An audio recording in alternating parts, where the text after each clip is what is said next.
As with all transition questions, let's go and read the passage before we dive into the transitions. Let's see if we can figure out what they're trying to say on our own using our instincts and our understanding of the lines.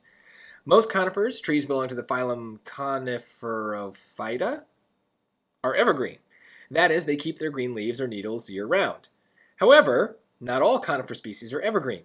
Larch trees lose their needles every fall.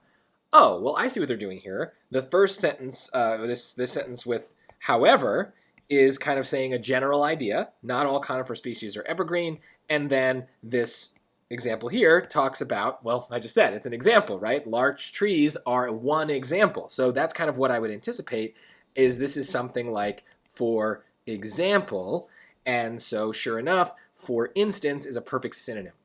Nevertheless, it means something like but. Meanwhile also means something like but. There used to be a strategy in the old SAT where if we saw this kind of like doubling up where two words kind of had the same basic meaning, that's usually a bad sign. It usually means they're both wrong. I do not know yet whether or not that's still a good strategy on the SAT.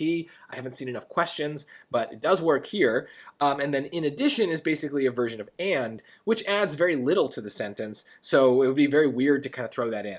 It does not bother me that the transition word is kind of interrupting the sentence. If it bothers you, you can just move it. Move it to the beginning of the sentence and it still makes sense.